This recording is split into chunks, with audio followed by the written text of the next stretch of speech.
we are moving to our topics thermodynamics. This is the chapter name. And what is thermodynamics? First of all, we are going to learn about this, and then we will move in different topics. But today we are going to learn about different basic and very important terms of thermodynamics. Before going that, we would like to learn about what is thermodynamics. Thermodynamics, the area of physics or chemistry which is concerned with the relationship between heat and work. That means anything, a special subject or topic which is covered by physics or chemistry. You can consider anything, either physics or chemistry, or sometimes you can consider physical chemistry. So the thermodynamics term covered by physics or chemistry or physical chemistry which discuss the relationship between heat and work, or in very specifically or simply we can say simply the study of motion of heat. That means how the heat is transferred when different phases are considered. Different phases can be considered like as solid, liquid, gas, or whatever, or solid to liquid, liquid to gas, or solid to gas. These types of different types of states. So most of the case thermodynamics deals with the motion of heat at different stages, mainly in case of physical change. So thermodynamics applies to a wide variety of topics in science and engineering, especially physical chemistry, biochemistry, chemical engineering, mechanical engineering, but also in other complex fields such as meteorology. In last class, if I have mentioned about the meteorology, no, I have been teaching other students the chemistry course for computer science. The meteorology, meteoroid.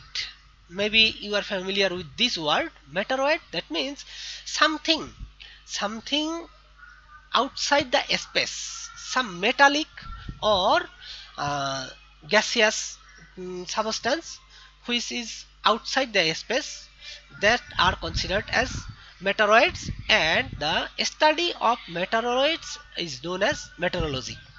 Anyway, first we are going to understand some basic terms of thermodynamics.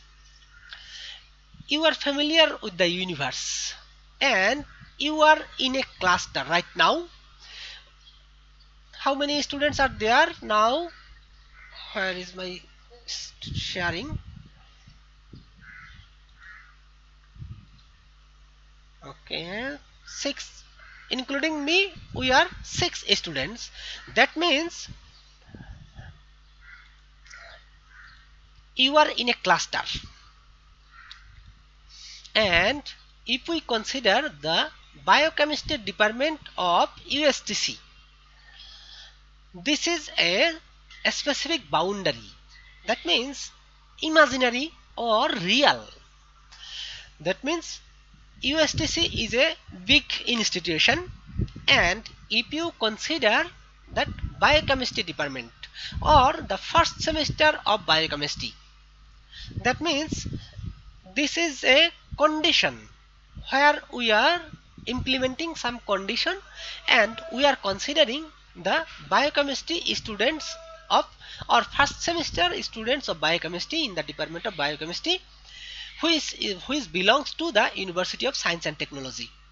So if you consider the department of biochemistry or the first semester students of biochemistry, this is our system.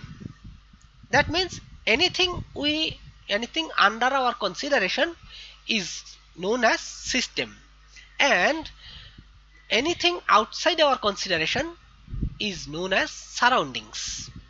So in every aspects of thermodynamics, we need to consider certain system. That means what we want to study, anything that can be any specific substance, a glass of water, a cup of tea, or whatever, anything we want to study or we want to consider, this is known as our system, and anything outside our consideration is known as surroundings. That can be very big or very small, whatever, doesn't matter, but anything out of our consideration is known as surroundings. And same thing, the barrier, that means the boundary. What is boundary? Anything, just if we consider what is the, how we can separate surroundings and system. The visible or invisible barrier which separates the system and surroundings can be considered as boundary. So we are learning three different terms: system, surroundings and boundary. So main focus is our system and then surroundings, and finally we have some imaginary or real, that can be either imaginary or real. So anything which separates the system and surrounding, that is known as boundary. So in thermodynamics terms we need to consider these three terms: system, surroundings and boundary. The universe is divided into two parts: the system and its surroundings. Already I have mentioned that anything in the universe, we can consider that if we consider one thing, the rest of the things are surroundings. Just anything. This is a cup of water, that is the water inside inside the cup. The water is our system, and the cup itself is the boundary, and anything outside the cup, this is known as surroundings. Okay, the real or imaginary surface separating the system from the surroundings is called the boundary. Sometime you may have the real, or that means real, here the cup, this material is our real boundary, but sometime you may not have. We are considering that the biochemistry department and the USDC. So biochemistry department has no physical boundary. We are in the D block. Have you, I don't know if you have visited our university or not, and also the department where we will take the class. This is in the D block and it may be in the 11th floor. So 11th floor, yes.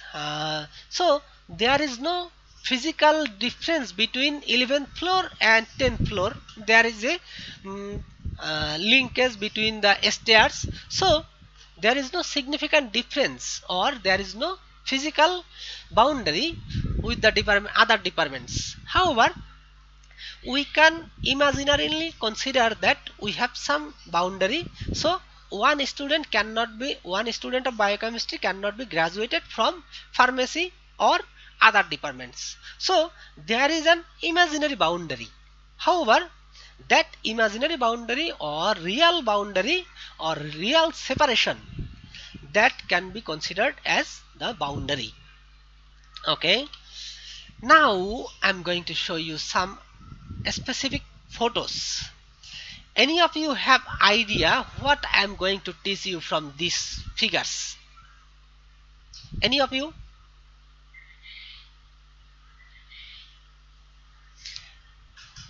Do you have any idea what I'm going to teach you from these photos? I didn't write down any words in this slide.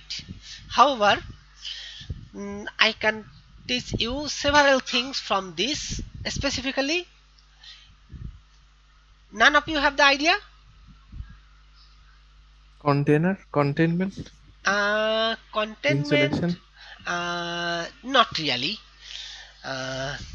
This is cylindrical, conical flask. Yes, yeah. That are our different types of photos. But I want to make you understand something different. Different systems. In previous slide, I have shown you we have studied the system and surroundings. So based on the system, we can have several types of systems. Here, if you put the hot water or hot tea inside the flask, neither heat nor tea or hot water, nothing can be come out from this. So this system is isolated system. That means a flask or anything from where this is a system, all of them can be considered as system. This is a system, this is another system, this is another system. So we can classify our systems in several ways. So first I am considering, if you put some hot water or hot tea, hot coffee, whatever, so it will keep hot for a long time, though after certain period that will be normal temperature. However, normally we consider this flask is isolated.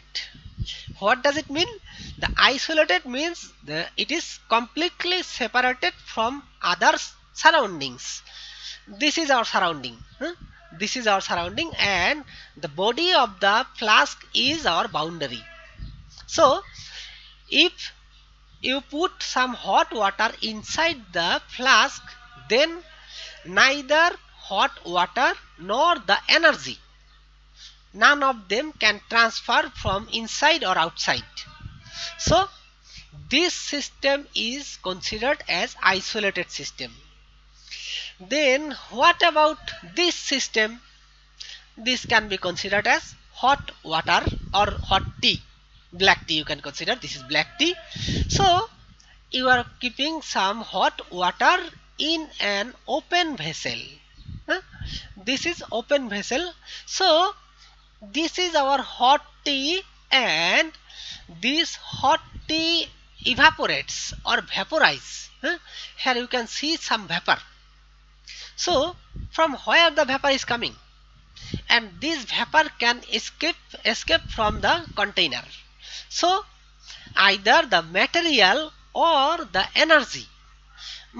For these types of material, the energy is difficult to transfer. However, if you consider the hot water is kept inside these types of metallic container, what will happen?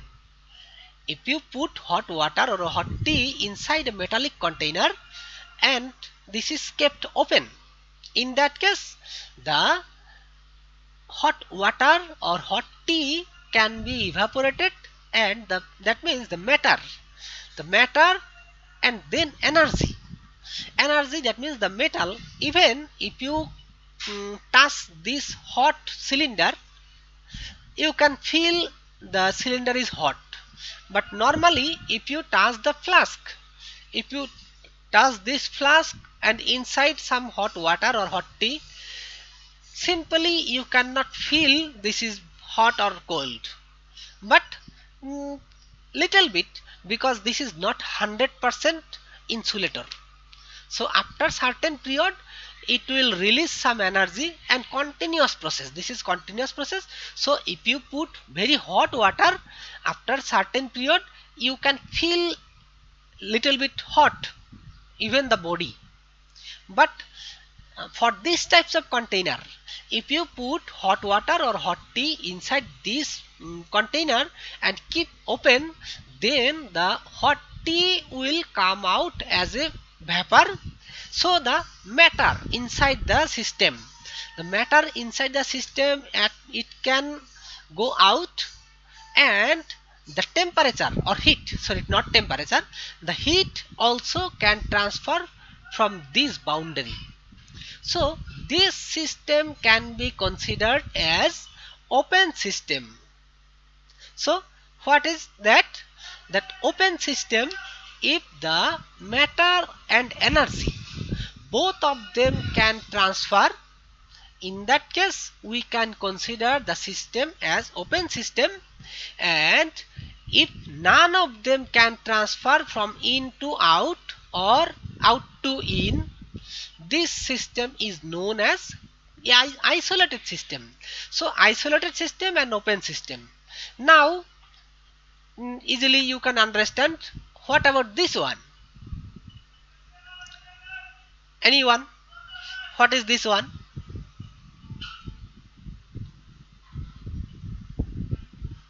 Isolated system. No, this is isolated.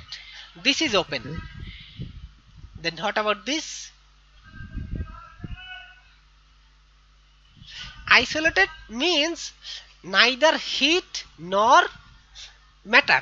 That means Matter. inside there is something, hot water or hot tea, whatever. So that is considered as matter, and neither heat or, that means no energy or no matter can go out or in.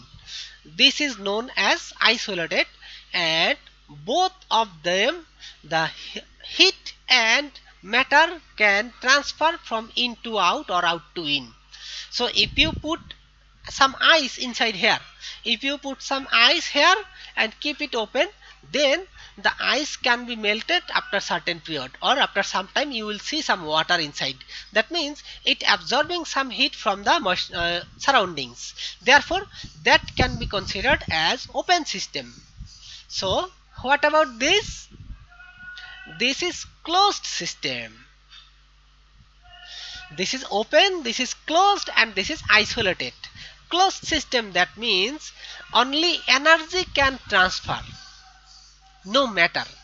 So if you put some water or ice or hot water inside this container, what will happen? And if you close the cover, in that case here also, this is a conical flask, and in this conical flask there is a stopper. You can see this is an stopper. So if you put some matter inside the system, then only heat or energy can be transferred from in or out.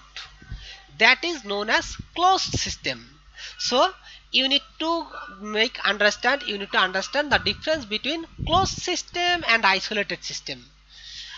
You may consider this also as a closed system, a isolated system, but not actually, because this is a metal container. This metal container metal container can transfer heat easily. Here I have also shown you that the energy can be transferred from in or out easily, because the metal is a conducting substance. So what is metal? You are familiar with this term. The metal is a substance what can transfer energy and heat. That is metal. Even some copper wire, we are using the copper wire to transfer heat, electricity, or whatever. So that are metal. So if you consider this metal, if you put some hot water or cold ice inside the box and close it with a cover, in that case the water or hot water or ice, that cannot be transferred, but it is possible to transfer some energy through the wall of the container. Therefore this system is known as closed system. So we are classifying the system as just three, that is open system, closed system, and isolated system. Now any of you have any question regarding this?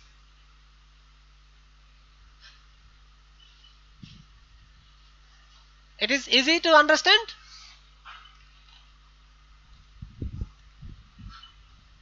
Any of you? Any of question? No, sir. Okay, thank you. Then just same thing what I have mentioned here, you will get into the slides. Open system, and I have given some example. A system is said to be an open system if it can exchange both matter and energy. I have mentioned here the matter, that means the hot water, the water vapor can go out from the system, and also the energy can be transferred from the system through the wall. So that is known as open system. So a system is said to be an open system if it can exchange both matter and energy with the surroundings. For example, if some water is kept in an open vessel, exchange of both matter and energy takes place between the system and the surroundings. Exactly same thing what I have mentioned. Closed system, if a system can exchange only energy. Here, if you put ice or hot water and close the cover, then no water or ice or hot water can go out of the system. So just it can transfer the energy through the wall of the container. Therefore this can be considered as closed system. So only energy can be transferred, or heat. If a system can exchange only energy with the surroundings but not the matter, it is called a closed system. For example, if some water is placed in a closed metallic vessel, then as the vessel is closed, no exchange of matter between the system and surroundings can take place. But as the vessel has conducting walls, here these are the conducting walls. Already I mentioned that if this is made of these types of glass, normally we consider the glass is non-conducting or insulator. However, if you use a very thin layer of the glass, that means if the wall of the glass is very thin, in that case you can consider some of the heat can transfer. However, I should not use this one, but I have used this one just to show you that inside there is something. But if I put like this one, in that case I cannot show you that there is something. So I have put a cover and inside there is something. So this is our system what we want to consider. So this normally we consider the glass is an insulator or non-conducting material. Therefore, but this is a conducting material. So if the wall is conducting, so energy or heat can be transferred either from inside to out or out to in. Anything possible. So for example, if some water is placed in a closed metallic vessel, then as the vessel is closed, no exchange of matter between the system and surroundings can take place. But as the vessel has conducting walls, exchange of energy can take place between the system and surroundings. Heat can flow in and out of the vessel. That is very simple. That as already I have mentioned, that if the inside temperature is more or high, low, depending on the temperature inside and outside, the flow of heat or energy will direction, it can go from inside to outside or outside to inside depending on the temperature of the system and surroundings. Okay, now isolated system I have mentioned just now. If a system can exchange neither matter nor energy, here already mentioned that no energy or no, but I have seen very good quality thermoflask. What I have seen ever, most that can keep the water hot around up to 24 hours maximum. I have never seen that it can keep more than this. Up to 24 hours it can keep little bit hot. But that means, what does it mean? So if it is completely isolated or 100% isolated, in that case it should keep the hot water inside for forever. But actually do not happens, because we are making some insulated cover. That means inside this metallic cover there are some insulated thick wall, so that the energy and heat cannot be transferred, and the as we are using cover, so the matter cannot transfer. However, the material inside what we are considering is insulated. However, these are not 100% insulated. Therefore, with time the very very little amount, that should be very small compared to this metallic substance. So the heat can be transferred from these walls or from the insulated walls very little with time compared to this type of metallic container. How so that the temperature of the system or the inside the flask reduces with time, therefore we can feel the mm, temperature of the inside substance decreases with time. So do not consider that it will stay forever. However, we are considering that for isolated system, but if you can consider an ideal isolated system, that means for ideal condition, the neither heat nor matter will be transferred from inside or outside forever. But actually this is not possible, because till now we could not prepare any material can which can restrict the transfer of heat or energy forever.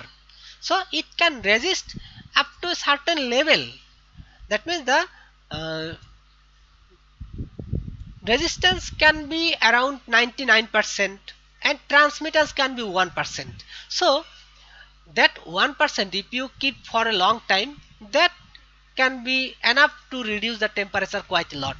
Therefore, if a system can exchange neither matter nor energy with the surroundings, it is called an isolated system. For example, if water is placed in a vessel which is closed as well as insulated, no exchange of matter or energy is possible between the system and the surroundings.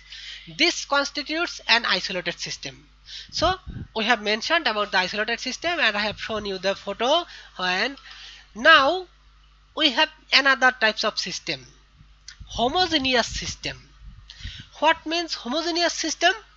That means if a system has separate or different components and you cannot separate them easily. That means you can have several components, not separate, I would say several components, and these are completely miscible and you cannot separate them easily. A system is said to be homogeneous if it is uniform throughout.